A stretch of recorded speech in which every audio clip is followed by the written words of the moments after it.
So without further ado, I would like to introduce you, Dr. Mertin.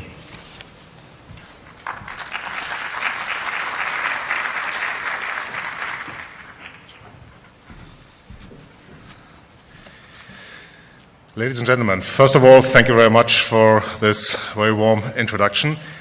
And allow me a personal comment to the prize you've handed out just recently, a few seconds before. Dear Willem Pfleging, dear Willem, congratulations from my side also.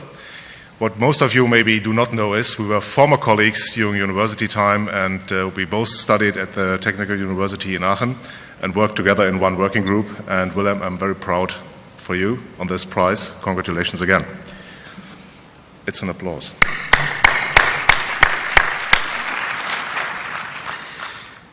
Ladies and gentlemen, while I'm standing here talking to you about Photonics21, about the European Photonics Industry, and an association of a couple of thousand companies all over Europe trying to get in contact with the European Commission, with European politics, and trying to steer a little bit on the steering wheel of the industry politics in Europe. The reason is relatively easy. Imagine a world without photonics. Let's start with a world without laser. You will be back in times of 1970.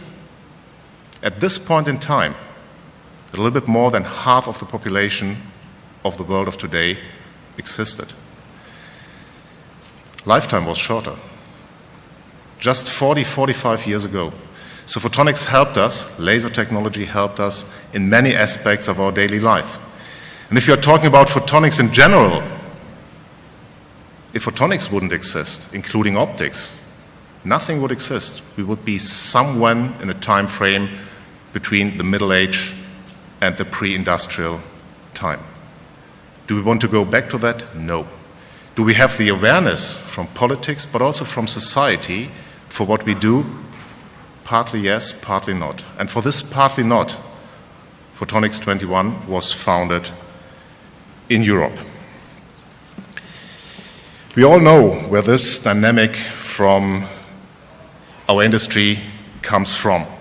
It's the breakthrough of the photonic and optical technologies which enable new products, new applications, which are changing existing and creating whole new industries. Personally, I couldn't imagine a more exciting industry to work in.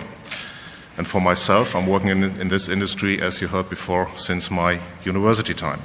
Fortunately, it's not only the academia and private companies which realized the potential of photonics today.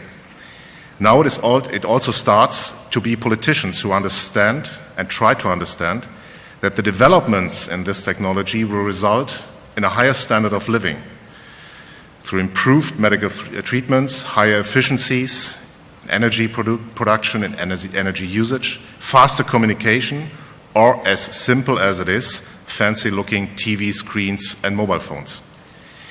Not to forget the thousands of new jobs created in our industry and supported by our industry, directly and indirectly.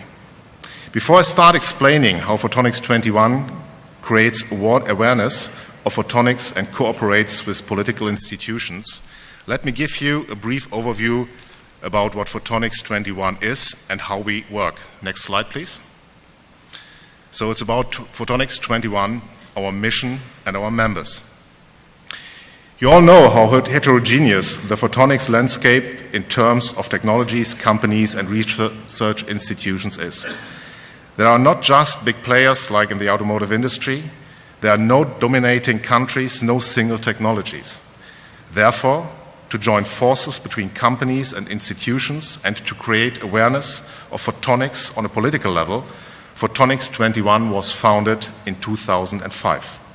Accordingly to our mission, we want to unify the photonics community, point one. And secondly, we want to advise the European Commission on photonics research, development, and innovation needs in Europe.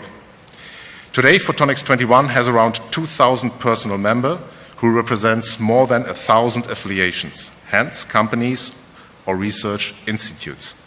We are proud to say that our members come from all over Europe, from all industry branches, and from all along the value chain of our photonic industry. I believe that besides the high number of members, this is why we can say we represent the European photonics community in total, and why we are recognized as such by decision makers on the highest political levels. As a result, Photonics21 became partner of the European Commission and, for instance, works out the so-called Photonics Multiannual Strategic Roadmap, which sets the major research and innovation topics to be co-founded by the European Commission. I will come to this point back later. Next slide, please. So how Photonics21 is structured. When you look at the structure of Photonics21, you will see that we like it plain and relatively simple. Hopefully you can recognize that. The core of the organization is constituted by the 7 work groups. We have 4 work groups for application issues, namely information and communication, industrial manufacturing and quality, life sciences and health, and emerging lighting, electronics, and displays. To recognize the cross-market and cross-applications character of photonics, we have 3 additional work groups, namely security, metrology, and sensors, optical components and systems, and last but not least, research, educating, and training. In these work groups, the members of Photonics21 discuss and align the input for the Multiannual Strategic Roadmap and, of course, use the forums for networking. The decision-making body of Photonics21 is the board of stakeholders, which has currently about 80 members. All of them have a long track record in photonics and meet regularly to decide administrative, but most importantly, on content-related issues. 12 of these board of stakeholder members constitute the executive board. 7 of them chair the work groups. So you see the direct connections between the content on the work groups and the steering of Photonics21 as an association.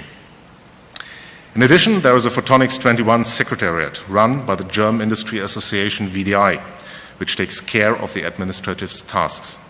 One important achievement of Photonics21 was certainly that the European Commission recognized the potential of photonics to increase Europe's industrial and innovative strength, and that the Commission consequently declared photonics as a key enabling technology for all over Europe.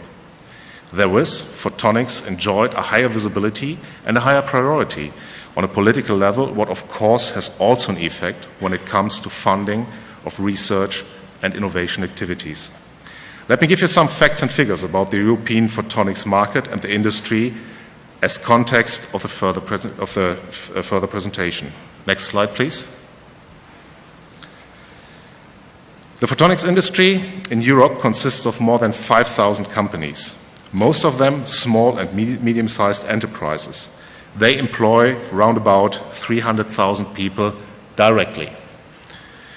When we talk about market volume, European companies have a share of the global photonics market of around 18%. Given an estimated global market size of around about 350 billion euros in 2011, this makes around 63 billion euros just for Europe. In some core segments, Europe has an excellent global position, such as in production technologies, demonstrating its lead in lasers and lithography systems. Other important market segments are optical components and systems, metrology and automated vision, as well as medical technologies and life sciences. There's a very strong emphasis in Europe on, for example, production technologies. 55% of all the production technologies related to the photonics world is based in Europe, mainly in Germany. For optics and optical components, systems and subsystems, the world market share of Europe is around about 40%. You see, there's a very strong influence on the core technologies of our photonics industry. It is not secret that the European photonics industry and the European Commission want to keep and wherever possible improve Europe's market position. But we also know that for private companies, investing in research and development can sometimes mean everything from technological and economic breakthrough to complete failure. To keep the pace of technological advancement in photonics high and gain market share, the European Commission takes some of that risk by co-financing research and innovation projects. But which projects of all of them? 5,000 companies all over Europe should be funded. Next slide, please. So therefore, the Photonics Multiannual Strategic Roadmap for the Horizon 2020, so the entire funding and future program of the European Commission, was created. The focus of the last European Commission's framework program FP7 was mainly on scientific excellence. With the upcoming program called Horizon 2020, this will change. Very important change in Europe here. The goal of the new program is to support innovation. What is the transformation from knowledge to money? Whereas research is the transformation from money into knowledge. And now we want to do it vice versa, to create jobs and to have a more proper industry. We want to increase market uptake, stimulate private investment in research and innovation, and strengthen the participation of innovative small and medium entities. Research will remain an important part, of course, of this program, but now activities will go well beyond research. It acknowledges the fact that photonics innovation in Europe tends to get stuck in the stage between successful science and industrial deployment, where jobs can be being created. Horizon 2020 aims to bridge exactly this gap. As mentioned, Photonics21 worked out the underlying strategic multi-annual roadmap, which sets the topic for the next 7 years of the Horizon 2020. This roadmap is the result of extensive brainstorming and discussions of more than 300 experts in all of our work groups. They have identified strategically important photonics research and innovation challenges, but also they identified so-called cross-cutting key enabling technology issues. These are fields where knowledge from photonics needs to be combined with knowledge from other key enabling technologies such as nanotechnology or biosciences and biotechnology, for instance, where it comes to healthcare and life sciences. The goal of the roadmap is to provide photonic solutions to the major socio-economic challenges of Europe, for my personal opinion, of all of the Western countries, such as the aging society, health, energy efficiency, food safety, as well as security.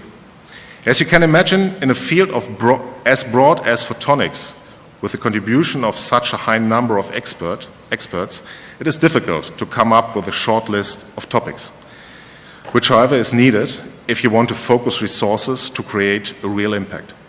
Therefore, we performed a tough selection based on a democratic and transparent prioritization process. I tell you, this was not easy to work out. Let me give you a quick impression of some of these selected key topics, which addresses the mentioned challenges previously. Regarding healthcare and the demographic change, we see that photonics will provide new ways of detecting, treating, and preventing major diseases, and at the same time, drastically reducing care cost. To advance faster in this area, the Horizon 2020 funding program will provide funds for the development of mobile screening devices for diseases. Regarding resource efficiency, laser-based manufacturing technologies will enable new manufacturing processes that will allow mass customization, rapid manufacturing, and zero-fault production using less energy. Fiber lasers, for example. To address this area, public funds for research in high-throughput laser-based manufacturing will be available. Other technologies which address energy efficiency are, of course, LEDs, OLEDs. To speed up the development and application of OLEDs, Horizon 2020 will, for instance, support the setup of a pilot line for OLEDs on flexible substrates. For safer environment and nutrition, we need photonics-based sensing and imaging solutions that enable higher levels of security and safety through the use of sophisticated surveillance and testing technology. To achieve that, the funding program allocates funds for the further development of analytical mid-infrared microsensors and their applications as well. Now, how will the budget and the implementation of the Horizon 2020 funding program look like? Next slide, please.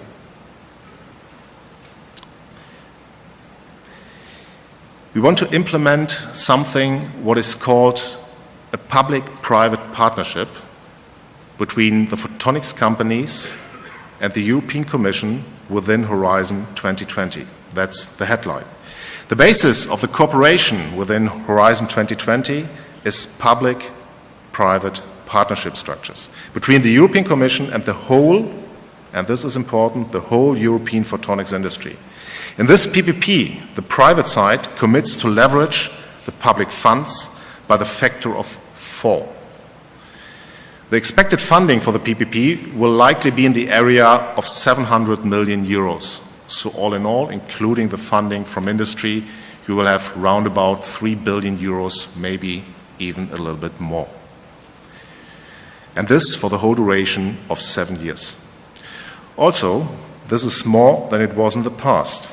I honestly need to say that we expected an even bolder commitment for photonics from the Commission, simply due to the importance of photonics for the European industry and therewith for the European economy. But you know about the financial situation, not just here in the United States with your household, but also in Europe. What we can see, however, is that our partners in the European Commission, but also in the Member States, see the value of manufacturing for Europe again. For many years, services have been in the focus of the politics, and I have a nice saying in Germany, if it comes to a service-oriented society, a service-oriented economy. I like services, but there's no value creation if you cut my hair and I mow your lawn. So industry will give us value creation, will give us jobs, and will produce goods we can exchange on a global market. Not more, not less. This is what we need.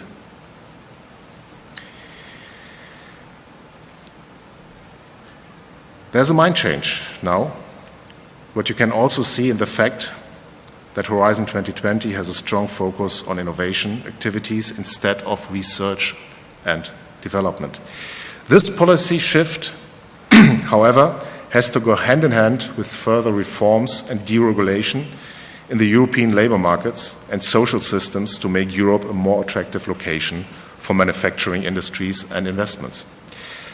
I personally have the impression that in the US, politicians have already well understood that the manufacturing industry and especially the high-tech industry play a crucial role for the US economy and therefore are now trying to bring value creation back to the United States, kind of a reindustrialization of this country.